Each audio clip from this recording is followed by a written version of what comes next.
Guys, welcome back to my channel earth mom Dehradun. मैं हूं ज्योति और वेलकम है आप सभी का मेरे चैनल में। वीडियो की शुरुआत करने से पहले कल हम सबके बीच में एक बहुत दुख भरी खबर आई है, जहां पे हमें पता चला है कि डॉक्टर मनमोहन सिंह जी अब इस दुनिया में नहीं रहे। तो हाथ जोड़ के ईश्वर से प्रार्थना करते हैं कि भगवान उनकी आत्मा को शांति दे। और चलिए इसी के साथ आज का रिएक्शन वीडियो भी हम लोग शुरू करते हैं।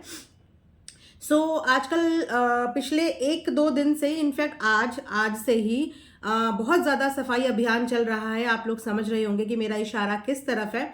समझदार आप लोग काफ़ी हैं, लेकिन हाँ, आज हम लोग बेसिकली बात करेंगे एक लंबी चौड़ी कम्युनिटी के बारे में।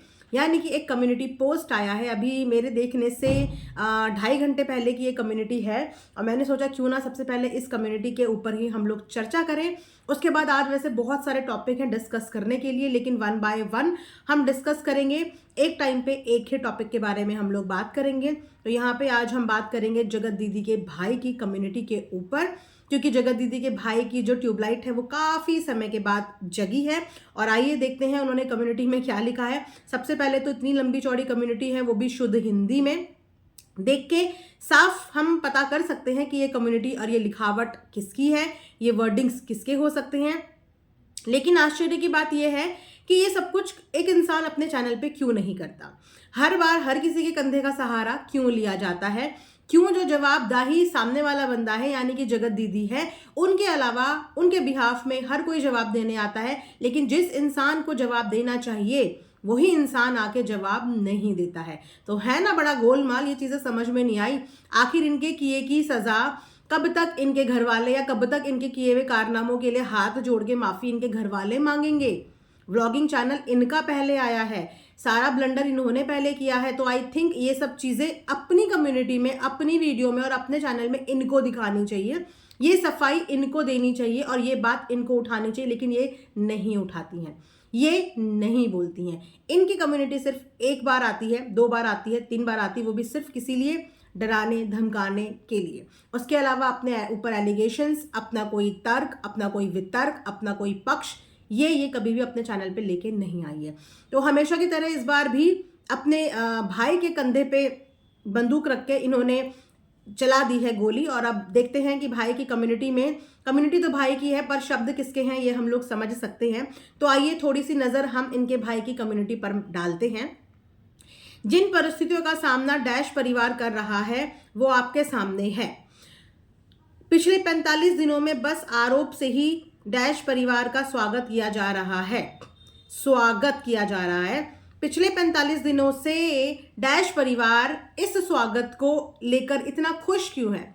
पिछले 45 दिन से मेरा सवाल है ये डैश परिवार, आपके परिवार का कोई भी सदस्य उठकर इस बारे में अपना पक्ष रखने पिछले 45 दिन से क्यों नहीं आया? क्या आप अपने लिए इस स्वागत को एंजॉय कर रहे हो? आपको ये स्वागत अपना अच्छा लग रहा है पिछले 45 दिन से? अगर आप पिछले 45 दिन से आकर अपने बारे में कुछ बताएंगे ही नहीं, अपनी साइड ऑफ स्टोरी नहीं बताएंगे, अपना वर्जन नहीं बताएंगे, तो आप क्या उम्मीद कर रहे हो कि सबके अंदर अंतरिक्ष से कोई सुपर पावर आ जाए या सबके मस्तिष्क पे आपके दिल की सारी बात ट्रांसफर हो जाए? जी नहीं, अपनी जुबान समटाइम्स खोलनी पड़ती है और वो जुबान के इंतजार में 45 दिन निकल गए और आप लोगों को अभी तक भी स्वागत मिल रहा है आप लोगों की खुद की वजह से, क्योंकि आप लोगों ने आके अपनी ऑडियंस के सामने ये बातें रखी ही नहीं। आपने आकर ऑडियंस के सामने कुछ बताया ही नहीं और आप सोच रहे हैं कि चुप्पी हर बात का जवाब होती है। जी नहीं, चुप्पी हर बात का जवाब नहीं होती। जब आप बोलना सीख जाते हैं तो आपको बोलना पड़ता है। कोई छोटी मोटी बात नहीं है, बहुत सारी और बहुत बड़ी बड़ी बातें हैं जिन बातों पे आप लोग पिछले 45 दिन से चुप्पी बांध के बैठे हुए और फिर आप ये एक्सपेक्ट कर रहे हो कि हमारा स्वागत हो रहा है। एनीवेज, चलिए आगे बढ़ते हैं। परिस्थितियों और अपवादों में हमें अपने आरोपों को सहने की सहनशीलता को और प्रबल कर दिया है। साक्ष्य और प्रमाण के बिना निराधार बातों पर हमारा मौन ही हमारा हथियार है और समझदारी भी है। मतलब जिन बातों का प्रूफ नहीं है वो बातें निराधार हैं और उन पे इनका जवाब है कि हम चुप रहें, और इनके चुप रहना इनका सबसे बड़ा हथियार है और समझदारी है। आई एम सॉरी पर मैं इसे समझदारी नहीं कहती। कोई इंसान अपने ऊपर फॉल्स एलिगेशन ले कैसे सकता है? चलो छोटे मोटे एलिगेशंस की बात हो जिस पे आप मौन रहें, वो समझदारी होती है। लेकिन जब इतने बड़े बड़े एलिगेशंस आप पे लगते हैं, वहां पे मौन रहना समझदारी नहीं, मेरी भाषा में और मेरी समझदारी जो कहते हैं उसे बेवकूफ़ी कहते हैं।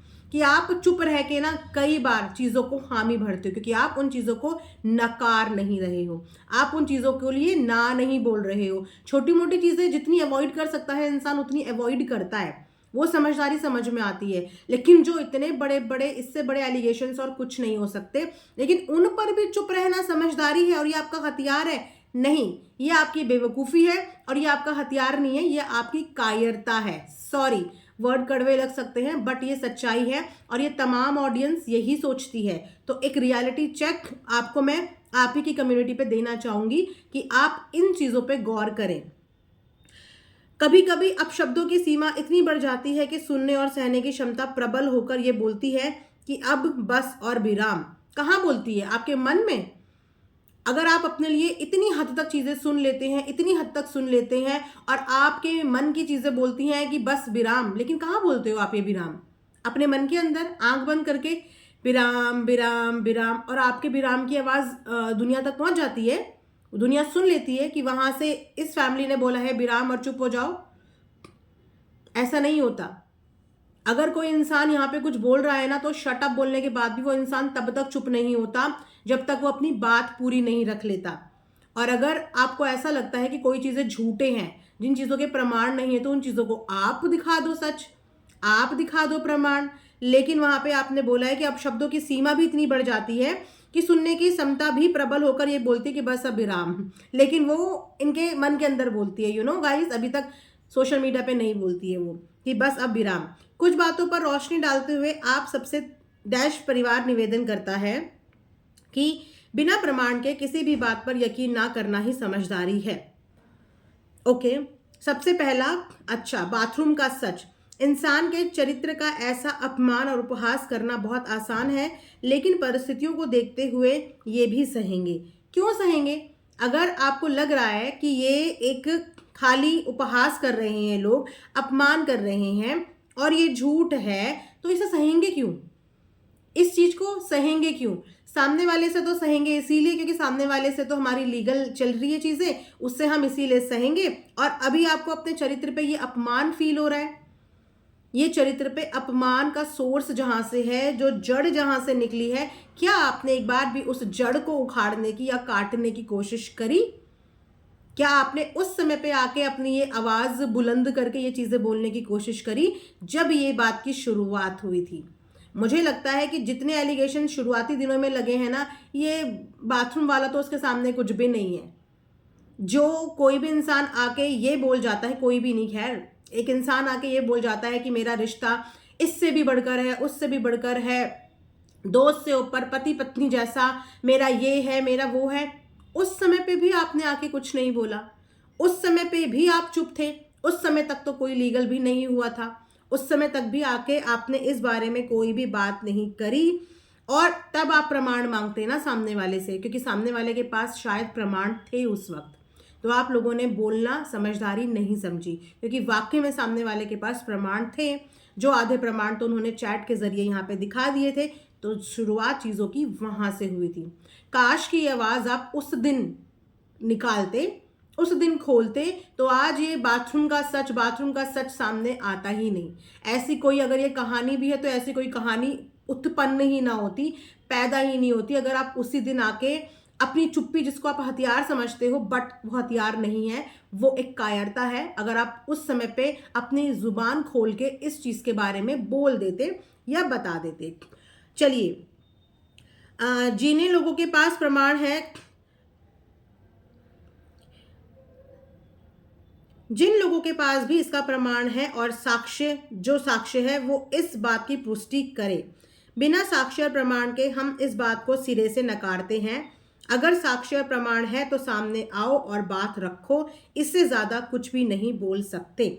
सो यहाँ पे इन्होंने बेसिकली बाथरूम वाले टॉपिक को कवर किया है अपने फर्स्ट पॉइंट में, और इन्होंने ये बोला है कि जिसके पास भी इस बात के प्रमाण हैं, सबूत हैं, वो आके सामने इसको रख सकते हैं और इससे ज़्यादा हम कुछ नहीं बोल सकते, लेकिन हम अपनी तरफ से इस बात को नकारते हैं कि ये जो बाथरूम वाला इंसिडेंट है, इस बात में कोई भी सच्चाई नहीं है। और अगर ये बात सच है तो हम साक्ष्य और प्रमाण रखने के लिए बोलते हैं कि आप सामने आओ और इस बात के प्रूफ रखो। तो फर्स्ट पॉइंट में बेसिकली इन्होंने ये चीज़ बोली है। अब आ जाते हैं हम लोग इनके सेकंड पॉइंट पे।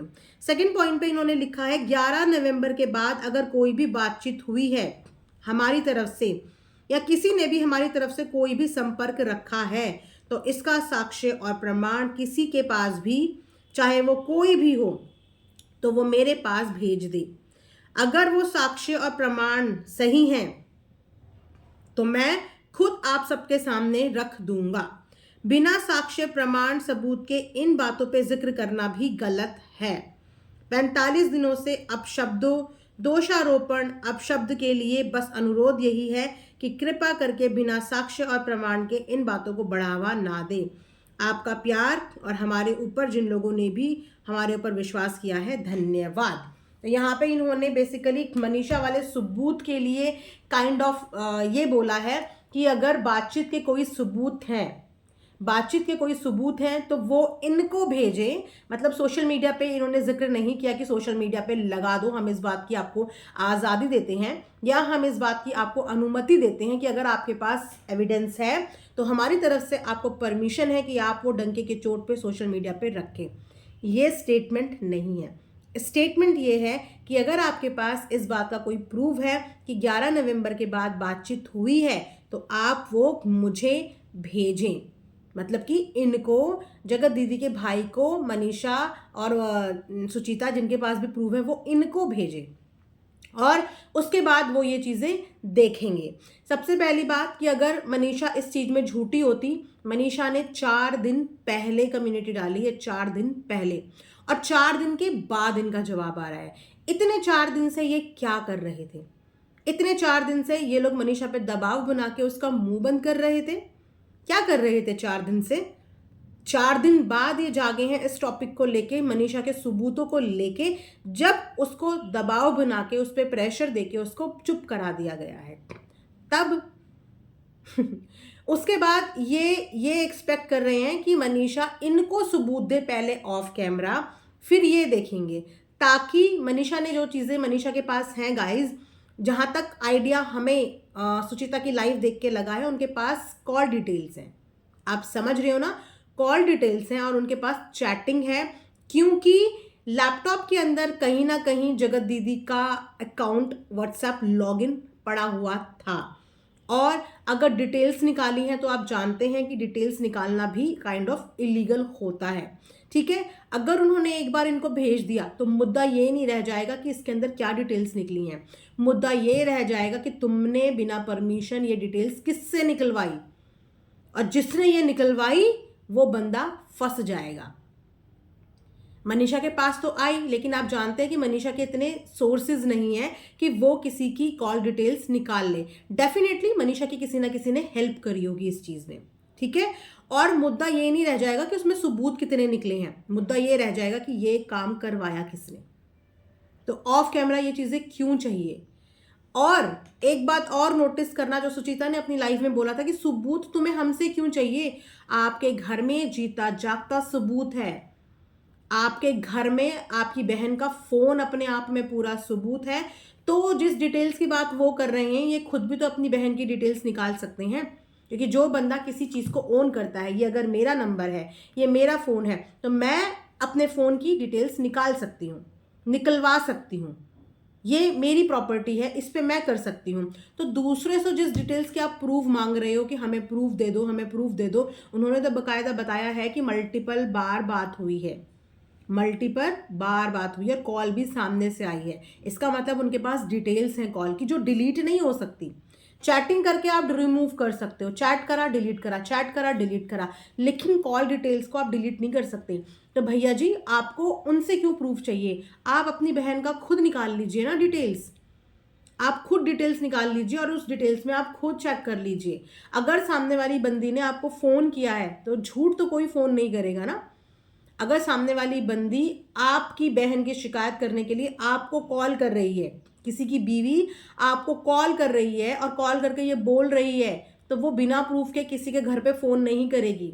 बिना प्रूफ के कोई किसी के पास फ़ोन करने की हिम्मत नहीं कर सकता। वो आपसे उम्मीद से फ़ोन करती है, और इससे पहले भी मनीषा ने इनके भाई को फ़ोन किया था इस उम्मीद से कि ये मनीषा की कुछ हेल्प कर देंगे, अपनी बहन को रोक लेंगे। और उसके बाद फिर से मनीषा ने इनको ही फ़ोन किया जब उसके पास सबूत आए कि वापस से ये अपनी बहन को रोक लेंगे। लेकिन इन्होंने क्या किया, इन्होंने मनीषा से सबूतों की डिमांड करी। इन्होंने उसकी बोली हुई बात पे विश्वास नहीं किया। एक बार सोचते तो कि वो लड़की बिना सबूत के क्या आपको फ़ोन करने की हिम्मत करेगी। वो आपको क्यों फ़ोन करेगी? वो आपको इसीलिए फ़ोन करती है क्योंकि वो आपसे हेल्प की उम्मीद करती है, और आपको किसी से सबूत लेने की ज़रूरत नहीं है। आप खुद भी अपने घर से वो सबूत निकलवा सकते हो, ले सकते हो। और अगर आपकी बहन आपको ही बेवकूफ़ बना रही हो तो क्या आपके अंदर ये जानने की क्यूरोसिटी नहीं है? क्या आप ये जानना नहीं चाहते कि अगर सामने वाली औरत ने इतने कॉन्फिडेंस से आपको कॉल करके बोला है कि उनके पास है, तो आप अपने एंड पे क्रॉस चेक करें। क्योंकि अगर कोई भी भाई हो और उसके घर की बहन बेटी पे कोई इस तरीके का एलिगेशन लगा दे कॉल करके बकायदा, तो हम उसको तो करेंगे साइड। पहले हम अपने ही घर के मेंबर से पूछताछ करेंगे, उसकी चीज़ें देखेंगे, क्रॉस चेक करेंगे कि कल को हम झूठे साबित ना हो जाएं। इसीलिए हम क्रॉस चेक करेंगे, लेकिन हम सामने वाले से नहीं बोलेंगे। हम अपने चीज़ें पहले खुद क्रॉस चेक करेंगे। आपके पास वाकई में अपने घर में चलता फिरता सबूत है, एक बार आप उसे क्रॉस चेक करो, और उस क्रॉस चेक करने के बाद क्या निकलता है उसके बाद आके आप ज़रूर बताना। क्योंकि आपने ये सबूतों की डिमांड मनीषा से ऑफ कैमरा करी है। ये ऑफ कैमरा क्यों करी?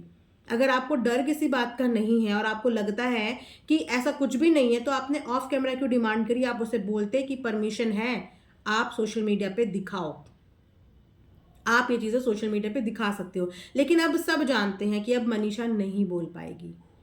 वो वापस से पीछे हो गई है, वो वापस से पीछे कर दी गई है। 4 दिन पहले की उसकी कम्युनिटी थी। इन 4 दिन में क्या क्या हुआ होगा उसके साथ, क्या क्या इमोशनली टॉर्चर, मेंटली टॉर्चर उसके साथ हुआ होगा कि वो हर बार अपनी बात यहाँ तक तो लाती है, गले तक, लेकिन बाहर नहीं निकाल पाती। और ये उसके साथ हमेशा से होता है। लेकिन इस बार वाकई में मनीषा झूठ नहीं बोल रही थी। जितने भी लोगों से मेरी भी बात हुई है पीछे, बहुत सारे लोगों का यही मानना है कि मनीषा झूठ नहीं बोल रही थी इस बार। उसके पास सच में एविडेंस थे, एविडेंस है, लेकिन वो एविडेंस लगाने की मंजूरी उसके पास नहीं है।